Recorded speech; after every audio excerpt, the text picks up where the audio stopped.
Sebelum kita mendengarkan firman Tuhan, saya ingin mengajak Bapak Ibu berdoa sekali lagi. Kami menghadap hadirat-Mu Tuhan. Kami rindu menikmati hadirat-Mu baik melalui pujian, terlebih firman-Mu.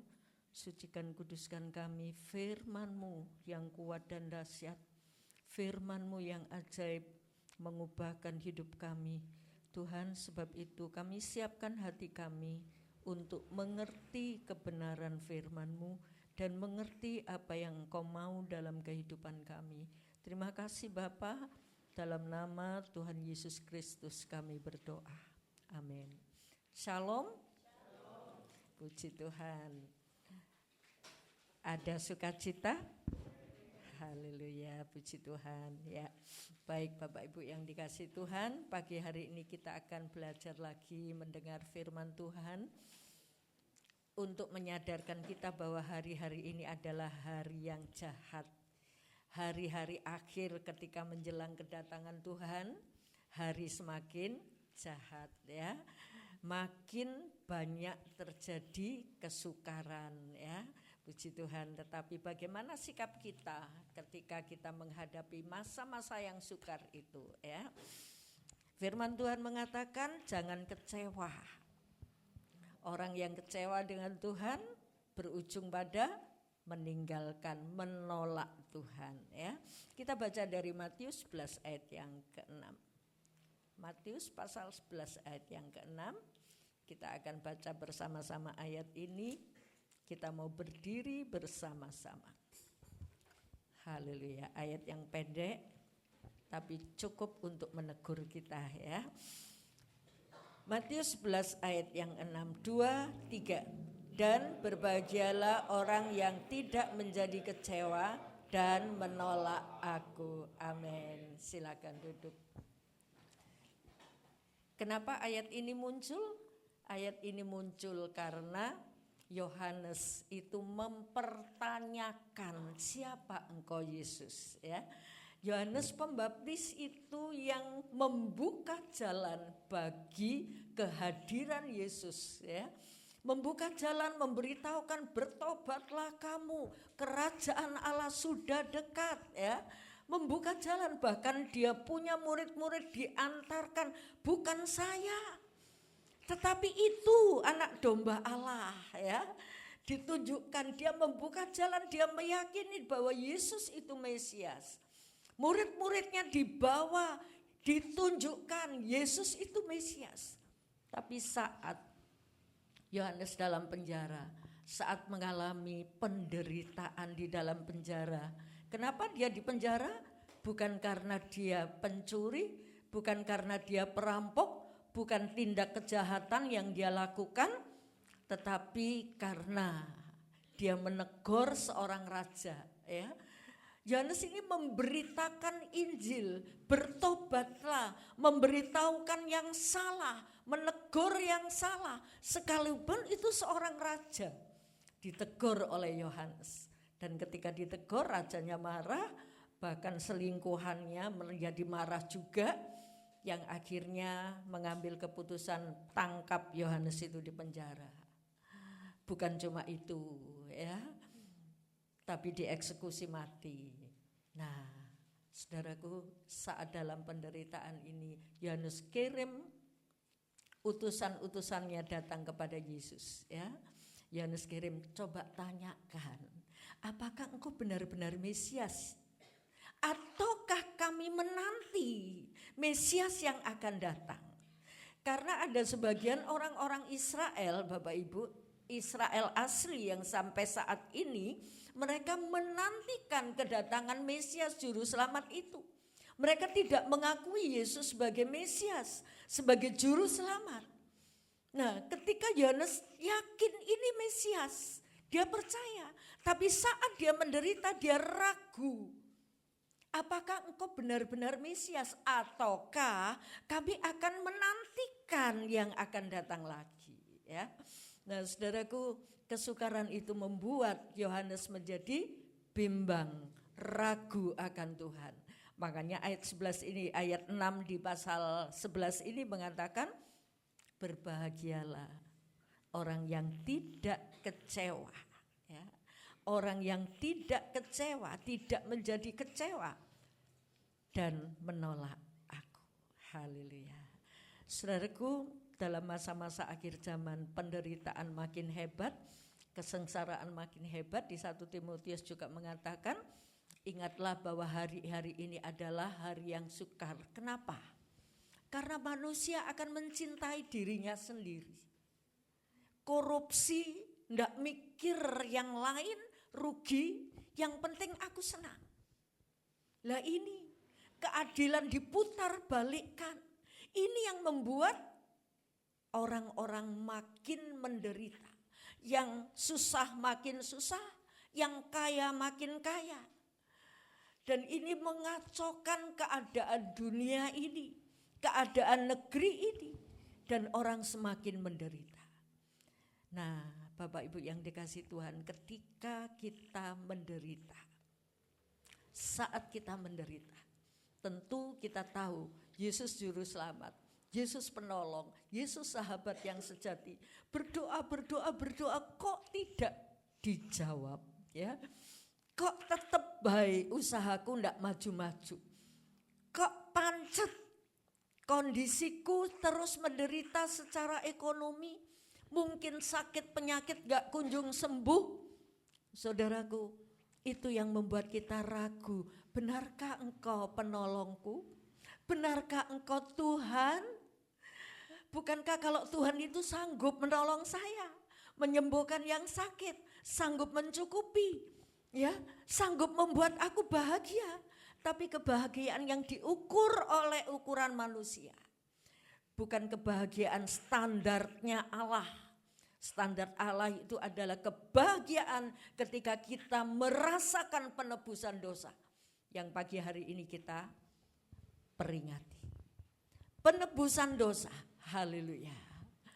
Dan kita bebas, aku bersyukur karena setelah hidup di dunia ini, engkau akan datang menjemput, engkau akan memindahkan aku untuk bisa bersama-sama dengan Tuhan, ya. Haleluya, puji Tuhan. Nah, Bapak Ibu, kalau kita mengenal bahwa Yohanes saja bisa ragu akan Tuhan, ya. Seorang nabi bisa ragu akan Tuhan, akan Yesus, akan kemesiasan Yesus. Ada pendeta yang bisa ragu akan kemesiasan Tuhan? Ada, ya. Ada di banyak di YouTube. Dari pendeta kemudian pindah server. Apalagi majelis, ada majelis yang pindah, ada majelis yang ragu akan Tuhan, ada juga. Apalagi jemaat, ya. Apalagi kita. Haleluya. Kita juga bisa mengalami hal yang sukar dan membuat kita ragu. Itu bisa jadi. Dan kalau keraguan ini tidak segera dipulihkan, kita akan menjadi menolak Yesus. Dan akibatnya kalau kita menolak Tuhan Yesus, ya kita tahu sendiri, ya. Kalau kita tidak percaya dan menolak Dia, hukuman itu ada di atas kepala kita. Dan ketika kita dipanggil Tuhan, nyata kebenaran itu, ya. Puji Tuhan. Nah, saudaraku, mari kita akan belajar bersama-sama, ya. Kenapa orang bisa menolak? Saat Petrus melihat gurunya ditangkap, Petrus mulai membela, menghunus pedangnya dan ingin melawan orang-orang yang mau menangkap Tuhan. Pikirnya kok Tuhanku meneng bae, ya. Ditangkap kok enggak membela diri gitu, ya. Aku enggak salah, aku salah opo gitu, ya. Dan saat itu ketika Yesus ditangkap, membuat Petrus ragulah. Dan membuat Petrus apa? Menyangkal Tuhan. Enggak, aku enggak kenal gitu, ya. Nah, saudaraku, seringkali ketika kita melihat sosok Yesus yang kita anggap sebagai Tuhan, kenapa enggak kuat? Kenapa enggak membela? Kenapa enggak menyatakan kebenarannya, ya? Kuasamu tunjukkan Tuhan, ya. Engkau berkuasa mengibas, memusnahkan musuh-musuh yang mau menangkap Tetapi apa saudaraku? Malah Tuhan bilang, sarungkan pedangmu. Kamu kira aku gak bisa mengambil 12 malaikat untuk 12 batalion malaikat untuk bisa membela aku? Bisa. Tapi memang Tuhan tidak mau lakukan. Nah saudaraku, apa yang membuat seseorang menjadi kecewa dengan diri Yesus, dengan manusia Yesus, ya. Tuhan Yesus sendiri, Yohanes juga memaparkan bahwa ini Mesias juru selamat, ya. Dan Tuhan juga menunjukkan ketika masih menjadi manusia, Tuhan menunjukkan kuasanya, menyembuhkan yang sakit, ya, menghidupkan yang mati, memberkati, mencukupi kebutuhan orang-orang pengikut Yesus. Tidak pernah membuat, Tuhan Yesus tidak pernah membuat mereka pulang dengan lapar. Dan hal-hal ini membuat orang-orang makin meninggikan Yesus. Ya ini loh Allah, haleluya. Tapi saat Tuhan Yesus ditangkap, kok dia tidak menunjukkan kuasanya, ya. Nah saudaraku, apa yang membuat seorang menjadi kecewa dengan Tuhan? Yang pertama, dia melihat sosok manusia Yesus, ya, dengan penampilan yang sangat sederhana, ya. Kalau dia Tuhan, kenapa lahir di kandang gitu?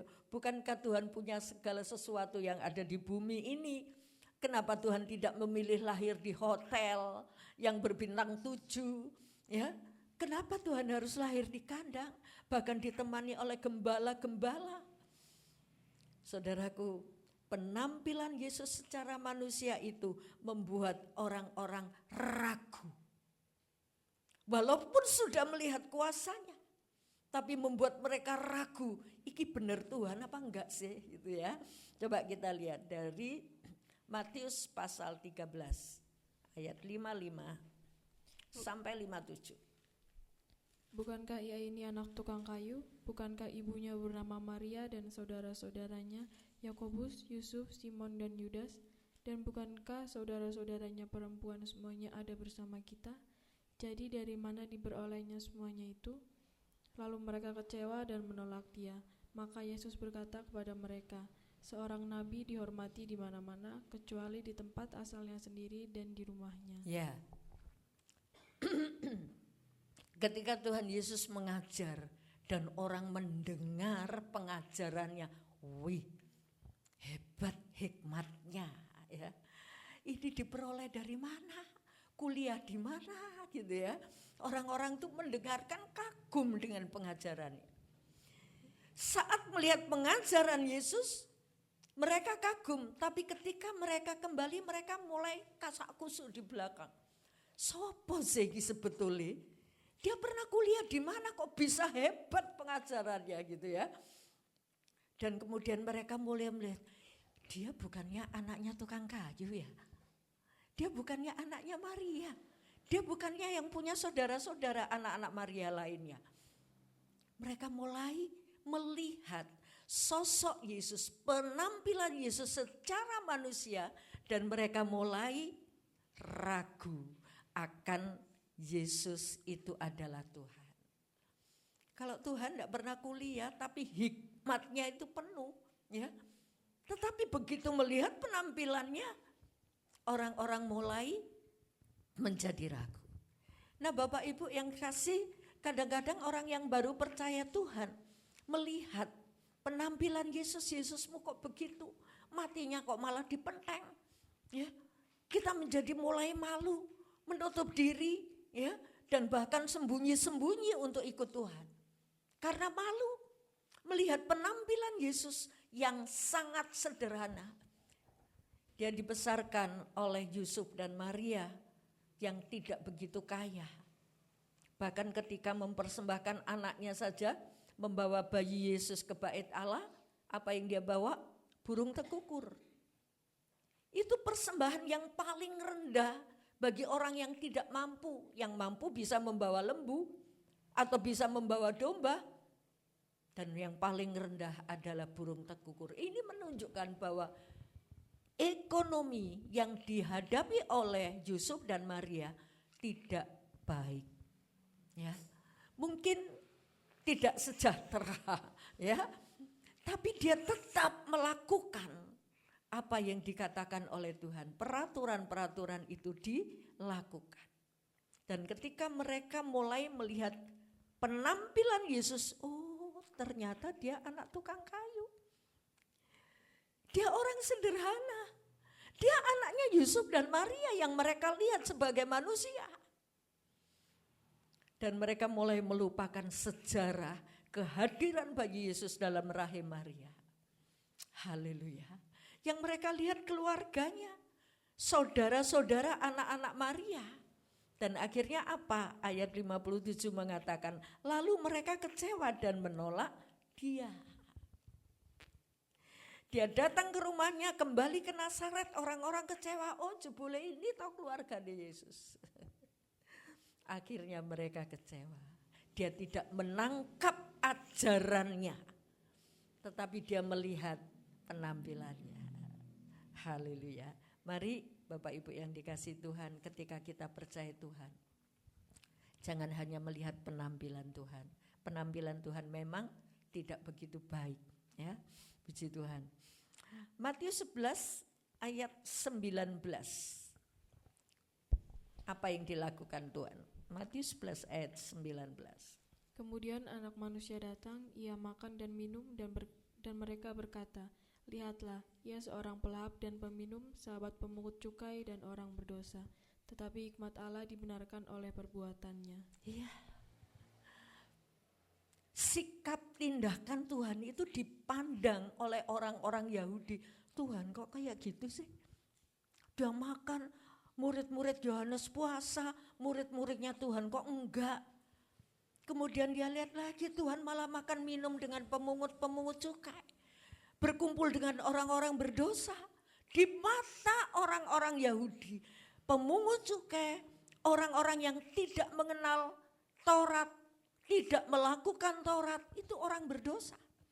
Dan malah Yesus kumpul dengan mereka, makan minum dengan mereka.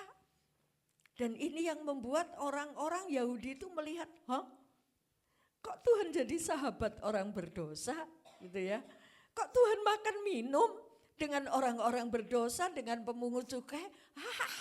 Itu bukan Tuhan lah. Akhirnya mereka tidak mempercayai kalau itu Yesus adalah Tuhan. Haleluya. Saudaraku, Tuhan hadir bukan untuk orang benar. Tuhan datang ke dunia ini mencari dan menyelamatkan yang hilang. Justru yang hilang itu yang merasa berdosa. Orang-orang berdosa ini loh yang terhilang, dicari oleh Tuhan. Haleluya. Dan ketika mereka sadar akan dosanya, ada pemulihan. Ada pemulihan. Ketika Tuhan lewat, kemudian tahu ada Sakeus yang ingin ketemu Tuhan. Dan Tuhan tahu bahwa ini orang berdosa. Tuhan mau memanggil Sakeus dan kemudian aku mau menumpang di rumahmu. Ketika Sakeus terima menyadari dosanya, hari ini akan terjadi pemulihan dalam keluarga ini. Puji Tuhan ya.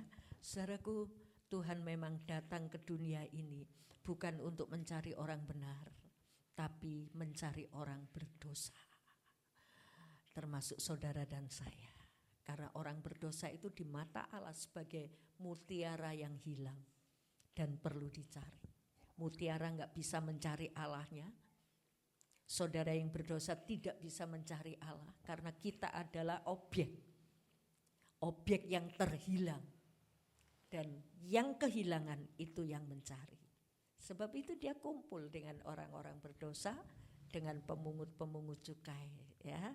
Tetapi pandangan orang Yahudi, dia bukan Tuhan. Kalau Tuhan ya tidak mungkin. Tuhan itu kan suci, kudus, gak mungkin mau kumpul dengan orang berdosa. Itu anggapan manusia pada umumnya. Dan yang ketiga, kita melihat penampilan Yesus yang sudah dinubuatkan oleh Yesaya 52 ayat 13 dan 14, silakan. Yesaya 52 ayat 13 dan 14. Sesungguhnya hamaku akan berhasil, ia akan ditinggikan, disanjung dan dimuliakan. Seperti banyak orang akan tertegun melihat dia, begitu buruk rupanya, bukan seperti manusia lagi, dan tampaknya bukan seperti anak manusia lagi. Ya. Tampaknya sudah bukan seperti manusia lagi. Sangat buruk rupanya. Saudaraku, ketika Bapak Ibu melihat perjamuan terakhir gitu ya, ada 12 murid, ada Tuhan di dalamnya. Juga mungkin melihat foto-foto yang sekarang ditampilkan ya. Sebetulnya itu bukan wajah sebenarnya. Tapi kalau saudara melihat wajah sebenarnya nanti kalau Tuhan datang, dan itu luar biasa ya.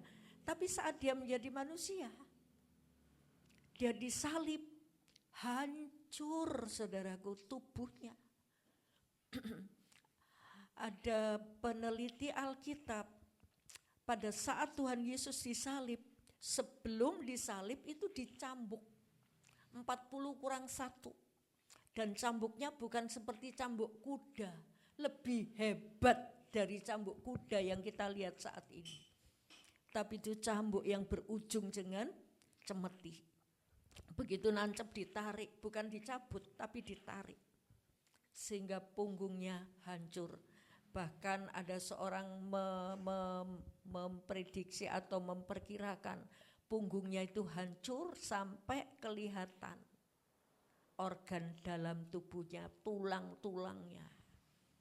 Karena hancur. Mahkota duri ditampilkan, dipasang dengan paksa, darah mengalir. Sehingga orang melihat buruk, tidak seperti manusia, hancur. Dan kalau melihat penampilan seperti ini, orang mau siapa yang mau tahu, siapa yang mau terima bahwa dia itu Tuhan. Jadi saudaraku, kenapa dia lakukan itu? Karena untuk itulah bayaran dosa saudara dan saya. Dan ini yang Tuhan berikan. Haleluya. Siapapun gak akan pernah bisa memberikan keselamatan jiwamu. Keselamatan tubuh mungkin bisa. Orang-orang bisa disogok, ditutup mulut, tidak memberitakan kesalahan kita. Bisa ditutup itu supaya kita selamat. Tidak mendapat hukuman, ditutup dengan uang. Tapi keselamatan jiwa, gak ada orang yang bisa membayar dengan uangnya. Tapi oleh darah Yesus, pengorbanan Yesus. Sebab itu, jangan hanya melihat Tuhan dalam alam pikiran kita, ya. Tapi yakini bahwa Dia itu Tuhan yang sudah mau jadi manusia, dan ini manusia Tuhan, ya, yang mau menanggung upah dosa kita. Itu yang pertama. Kenapa orang kecewa dengan Tuhan? Karena melihat penampilan yang sangat sederhana. Anak tukang kayu, bersahabat dengan orang berdosa, bahkan saat disalib, wajahnya sangat buruk. Yang kedua, kenapa orang bisa kecewa? Karena konsep, ya, konsep pandangan manusia tentang diri Yesus sebagai Tuhan. Konsep pandangan manusia tentang Tuhan dalam diri Yesus. Kalau Tuhan masa begitu, kalau Tuhan masa begitu gitu ya. Nah, dalam diri Yesus yang Dia menyatakan Dia adalah Allah, maka konsep pandangan manusia kalau Allah itu sanggup berkuasa atas seluruh bumi, tapi ternyata dalam diri Yesus tidak menunjukkan kuasanya. Mari kita baca dari Markus 14 ayat 65. Lalu mulailah beberapa orang meludahi dia dan menutupi mukanya dan meninjunya sambil berkata kepadanya, "Hai Nabi, cobalah terka." Malah para pengawal pun memukul dia. Ya. Tuhan Yesus ditutup mukanya, kemudian disiksa, kemudian tanya, "Hei nabi, kamu kan nabi, siapa yang memukul kamu?" Tebak-tebakan. Kalau engkau nabi, engkau pasti tahu siapa yang memukul kamu. Ini anggapan manusia tentang Tuhan. Ya kan? Tuhan, engkau tahu penderitaanku, tapi Tuhan kok gak tolong-tolong. Berarti Tuhan gak tahu, Tuhan gak ngerti penderitaanku. Pandangan manusia tentang Tuhan dalam diri Yesus seolah-olah menjadi gugur gitu ya. Melihat Yesus yang dianiaya, yang disiksa, kemudian ditanya ya, diolok-olok, dipermalukan. "Hei nabi, siapa yang memukul kamu? Tahu enggak?" Saudaraku, Tuhan tidak menjawab. Apakah Tuhan tidak tahu? Enggak. Kenapa Tuhan tidak membela dirinya saat dia dipukul? Dia bisa membela, membuat mereka tumbang bisa. Wong waktu saat di Taman Getsemani saja, ketika mereka datang untuk menangkap Tuhan Yesus, mereka mencari Yesus orang Nazaret. Dan ketika Tuhan maju satu langkah, "Akulah dia." Apa yang terjadi? Ngeblak mereka oleh kuasa perkataan Tuhan. Akulah dia. Jadi perkataan Tuhan itu sangat berkuasa.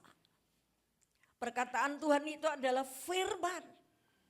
Sebab itu kalau Bapak Ibu meremehkan firman, Bapak Ibu tidak peduli dengan firman, yang aku butuhkan itu makan, berkat, keuangan. Firman, renungan, buat apa? Saudaraku, tahukah saudara bahwa firman itu ajaib, berkuasa. Menciptakan yang tidak ada menjadi ada. Ini tidak bosan-bosan untuk saya sampaikan. Supaya saudara punya kerinduan. Supaya saudara punya antusias, rasa haus dan lapar. Aku butuh firman. Haleluya, jangan bangun pagi-pagi lupa. Tidak berdoa, tidak merenungkan firman. Karena kita menganggap firman itu remeh. Tetapi mari kita mempercayai firman. Begitu Tuhan mengatakan, "Akulah dia," mereka ngeblak. Berkuasa.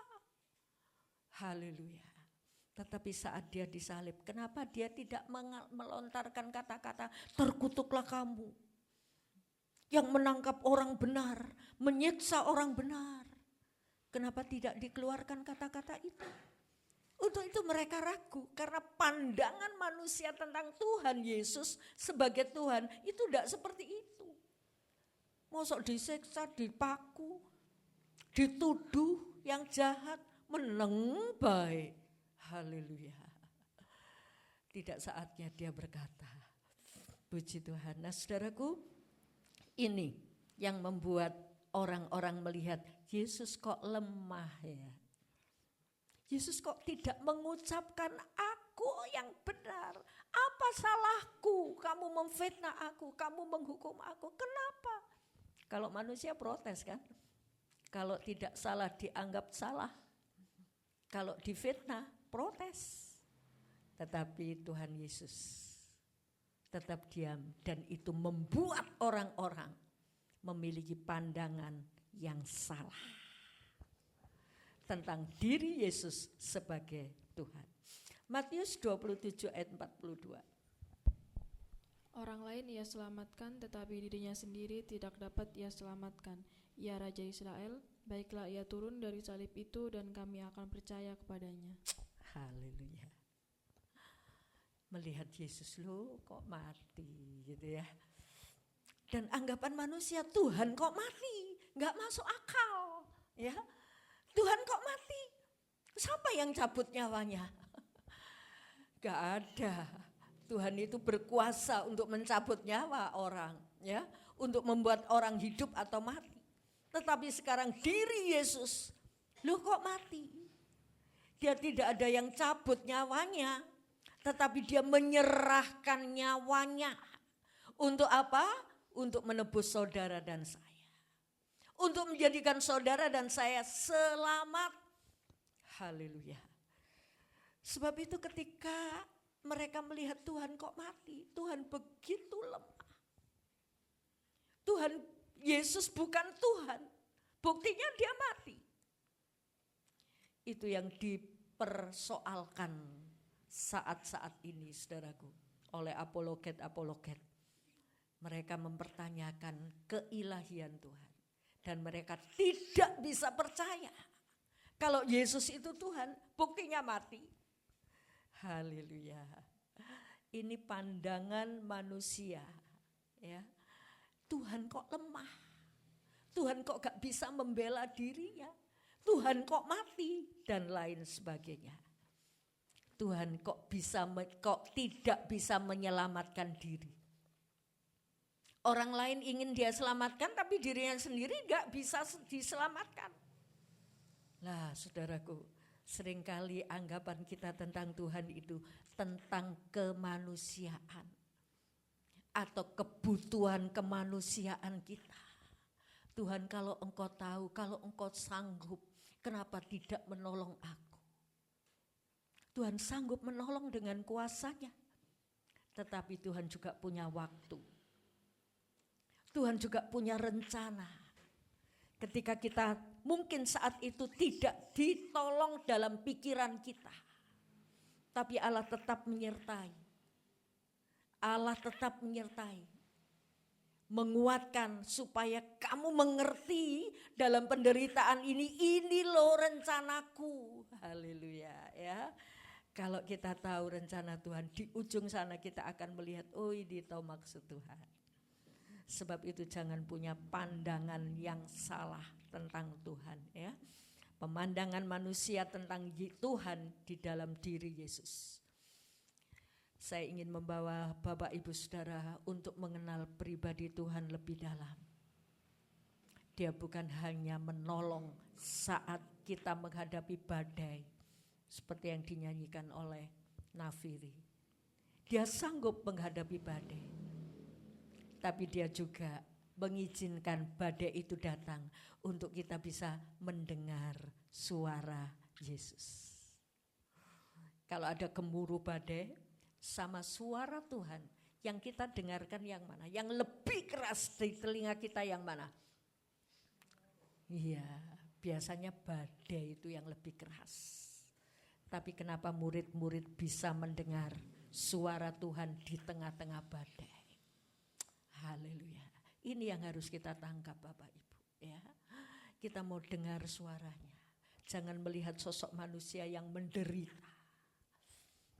Haleluya. Saat Tuhan membawa saudara, menuntun saudara masuk dalam lembah yang menyesakkan.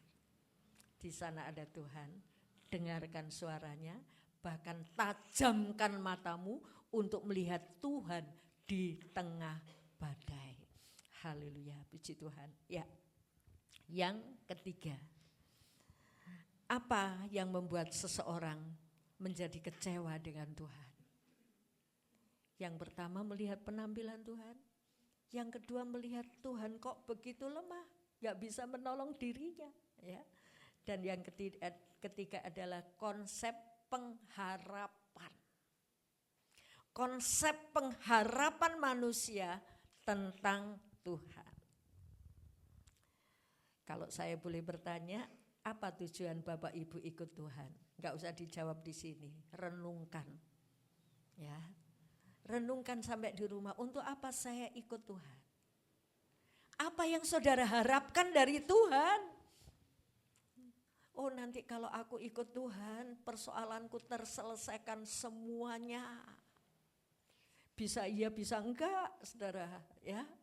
Kalau aku ikut Tuhan, aku enggak pernah sakit karena Tuhan itu penyembuh. Bisa iya, bisa enggak. Haleluya. Apa sih harapan kita? Kalau cuma itu saja, itu kecil. Dukun bisa. Ya, kalau saudara ingin kaya, ke dukun bisa. Pingin sembuh, ke dukun juga bisa. Tapi coba kalau saudara ingin selamat, kemana? Enggak ada yang bisa. Ilmu-ilmu zaman Belanda kalau saya mendengar cerita, orang kebal dengan tubuhnya sekalipun ditembak. Ya, karena punya ilmu, dia bisa menyelamatkan tubuhnya. Tapi apakah jiwanya selamat? Enggak. Haleluya. Nah, saudaraku, apa harapan kita ketika ikut Tuhan? Apa hanya supaya ekonominya kita meningkat? Apa hanya karena supaya persoalanku ditangani Tuhan? Berhenti sampai di situ? Saudara akan kehilangan pengharapan yang mulia. Karena Yesus datang memberi harapan untuk hidup yang kekal. Sebab itu jangan salah untuk mengharapkan Tuhan untuk soal-soal tubuh. Kita baca dari Kisah Rasul 1 ayat 6 dan 7. Maka bertanyalah mereka yang berkumpul di situ, Tuhan, maukah engkau pada masa ini memulihkan kerajaan bagi Israel? Jawabnya, engkau tidak perlu mengetahui masa dan waktu yang ditetapkan Bapa sendiri menurut kuasanya. Ya, engkau gak perlu tahu. Karena waktu Tuhan Yesus hadir di dunia, itu saat itu orang-orang Yahudi ada di bawah kendali pemerintahan Romawi. Dan itu ditekan begitu berat. Pajak harus bayar setinggi-tingginya. Masyarakat yang ditekan oleh Romawi itu sangat menderita. Sebab itu saudaraku, mereka mengharapkan ada raja yang akan bisa melawan Romawi. Nah, yang menangkap Yesus, yang menyalibkan Yesus itu tentara-tentara Romawi juga. Tapi kenapa Tuhan tidak menolong?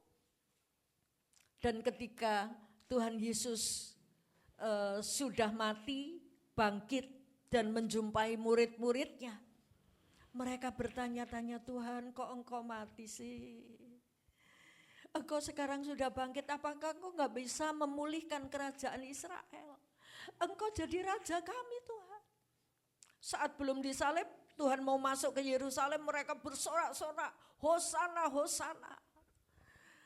Bahagia yang mulialah yang datang atas nama Tuhan. Dan mereka ingin mengangkat Yesus menjadi raja. Tapi Tuhan tidak mau menjadi raja di dunia kecil itu. Dan mereka bertanya, Tuhan, maukah engkau memulihkan kerajaan Israel? Maukah engkau memulihkan dan melawan Romawi itu loh yang kejam, lawanan. Engkau yang jadi raja kami. Dan memang Yesus akan datang ke dunia, akan menjadi raja di atas segala raja. Haleluya. Dan apa jawab Tuhan? Oh, aku bisa, kecil itu, wis lah tunggu. Dan Tuhan jawab apa? Wis, kamu gak usah mikir soal itu. Kamu gak usah mikir tentang kerajaan Israel yang dipulihkan dan Yesus yang akan menjadi rajanya. Gak usah mikir kapan itu. Haleluya.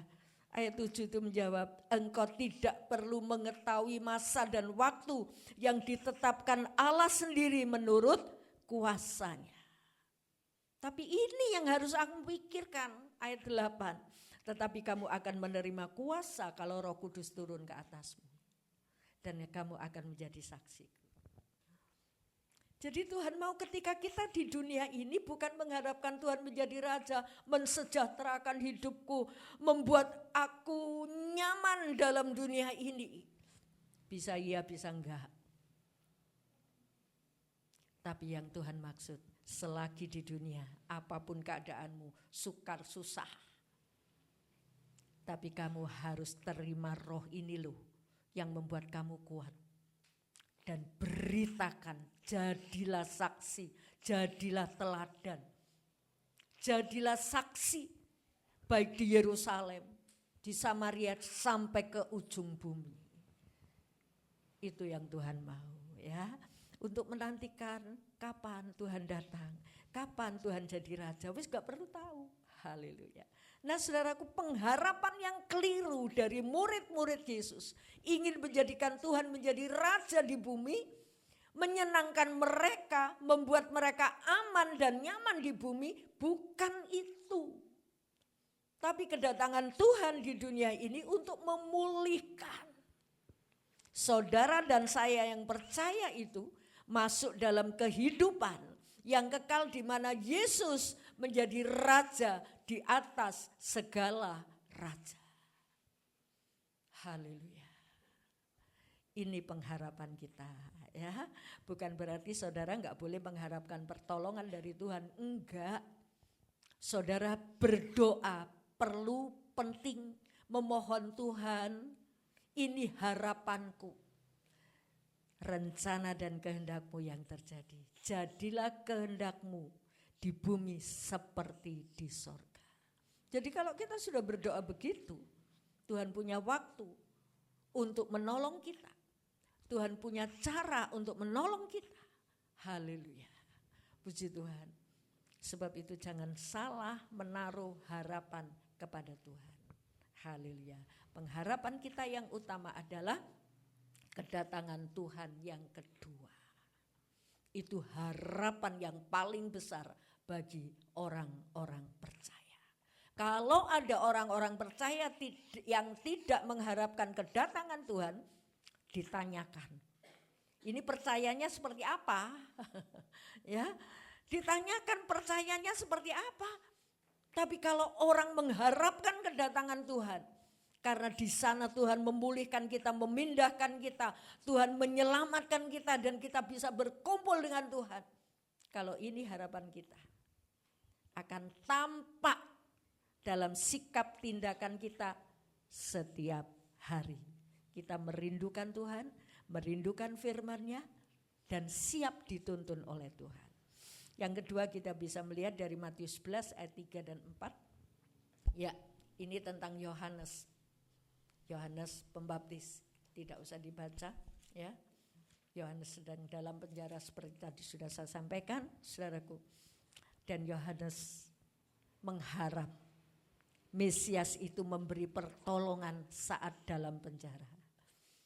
Tuhan, aku ini loh dulu memberitakan tentang Engkau.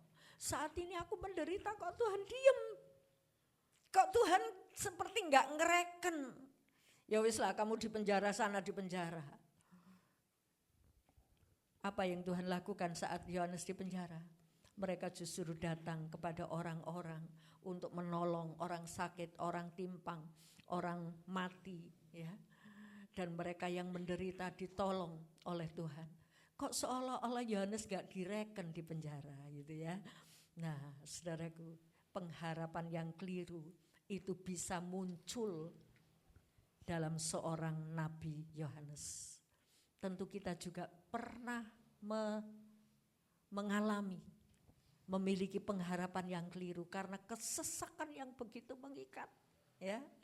Kesesakan bukan karena dosa, ya. Kesesakan yang begitu mengikat, kok Tuhan tidak menolong saya. Sebab itu ketika saudara sedang dalam kesesakan, koreksi dirimu, ada sesuatu yang keliru atau enggak, dan mintalah ampun, ya. Dan Tuhan akan memulihkan, menyucikan kita. Puji nama Tuhan. Nah saudaraku, mari kita ingat kedatangan Tuhan yang kedua kali ini akan ada masa-masa yang sukar, ya. Ada masa yang sukar dan bahkan di tengah-tengah masa yang sukar itu seolah-olah Tuhan tidak menolong, ya. Seolah-olah Tuhan diam. Tapi mari kita sadar bahwa kehadiran Tuhan itu untuk menyelamatkan kita. Kadang-kadang harapan yang kita taruh kepada Tuhan tidak sesuai dengan kenyataan gitu ya. Kalau kamu melayani Tuhan, kamu akan diberkati. Kalau kamu setia sama Tuhan, kamu diberkati. Ternyata aku sudah melayani Tuhan. Kok hidupku kayak gini saja? Lihat yang lain-lain melayani Tuhan. Wow, luar biasa berkatnya. Saudaraku, kadang-kadang harapan tidak sesuai dengan kenyataan dan itu yang membuat seseorang kecewa dengan Tuhan. Tapi taruh harapanmu kepada Tuhan. Karena Dia yang akan menuntun, menolong, menguatkan sampai kita menemukan harapan yang Tuhan janjikan. Haleluya. Mari kita memiliki cara pandang yang benar tentang Tuhan Yesus.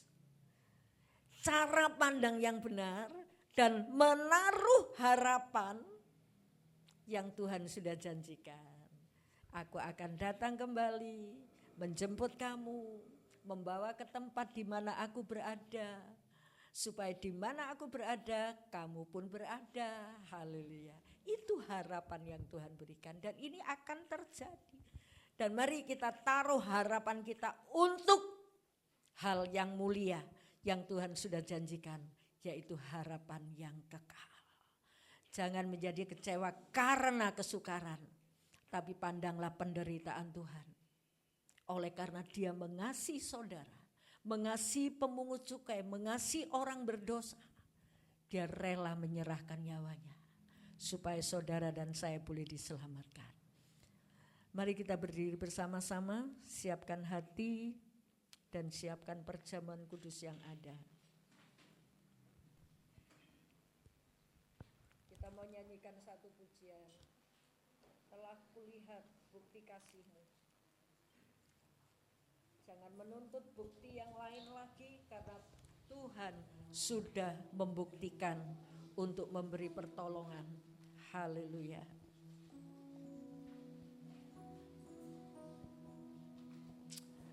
Terima kasih Tuhan.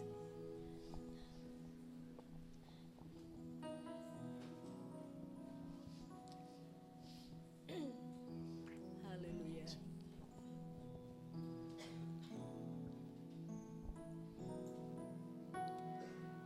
Telah kulihat, lihatlah dengan benar. bukti kasih-Mu. Ini bukti kasih Tuhan. Kau menderita gantikanku, dengan darah-Mu Kau selamatkanku. Kini ku hidup menyenangkan-Mu. Telah kulihat bukti kasih-Mu. Kau menderita gantikan. Terima kasih Tuhan. Dengan darah-Mu Kau selamatkanku. Kini ku hidup menyenangkan-Mu. Terlalu besar kasih-Mu. Terlalu besar kasih-Mu Bapa. Amin. Amin. Pengorbanan yang Kau berikan bagiku terlalu mahal. Darah-Mu Yesus tercurah untuk menebus hidup